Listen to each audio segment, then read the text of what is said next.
आत्मा की दास्तान में आपका स्वागत है। यहाँ हर कहानी सिर्फ एक कहानी नहीं, बल्कि एक ऐसा रहस्य है जो आपकी नींद उड़ा देगा। अगर दिल कमजोर है, तो आगे बढ़ने से पहले एक बार सोच लीजिए। डीमेलो हाउस, गोवा।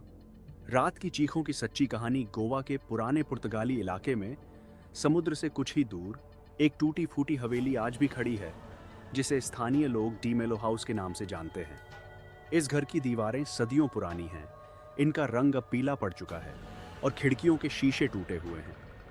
दिन में यह घर बस एक साधारण खंडहर लगता है, मगर जैसे ही सूरज डूबता है और अंधेरा गोवा की गलियों में उतरने लगता है, इस घर के भीतर से एक अजीब सी आवाजें आनी शुरू हो जाती हैं।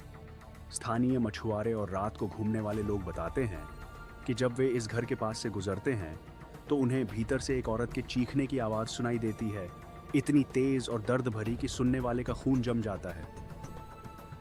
ये की सही थी कहा जाता है कि 100 साल से भी पहले इस हवेली में डीमेलो नाम का एक पुर्तगाली व्यापारी परिवार रहता था। परिवार का मुखिया अगोस्तिनो डीमेलो एक धनी व्यापारी था, जिसकी पत्नी का नाम मारिया था। मारिया बेहद खूबसूरत और नाजुक स्वभाव की महिला थी, मगर अगोस्तिनो का स्वभाव क्रूर और शक्की था। वह अक्सर शराब के नशे में मारिया पर शक करता और उसे प्रताड़ित करता। गांव के लोग बताते हैं कि रात रात भर उस हवेली से चीखने चिल्लाने की आवाजें आती थीं, मगर उस जमाने में कोई भी किसी के घर के मामले में दखल नहीं देता था। एक रात तूफान के दौरान गांव वालों ने हवेली से एक भयानक चीख सुनी, इतनी तेज कि पूरा मोहल्ला जाग गया। अगली सुबह जब पड़ोसी हवेली के दरवाजे तक पहुंचे तो अगोस्तिनो घर में अकेला मिला, शांत और सामान्य, जैसे कुछ हुआ ही ना हो। मारिया कहीं नजर नहीं आई। उसने बताया कि उसकी पत्नी अपने मायके लिस्बन चली गई है। लेकिन गांव के बुजुर्गों को यह बात कभी हजम नहीं हुई, क्योंकि मारिया का कोई सामान घर से गायब नहीं था। यहाँ तक कि उसकी पसंदीदा सोने की चूड़ियां भी उसके कमरे में पड़ी मिली। महीनों बीत गए। अगोस्तिनो अकेला रहने लगा और उसका व्यवहार पहले से भी ज्यादा अजीब हो गया। वह रात के अंधेरे में तहखाने की तरफ जाता और घंटों वहीं गुजारता। एक दिन उसका नौकर, जो पानी लाने के लिए उस तहखाने में गया था, बदहवास हालत में बाहर भागा।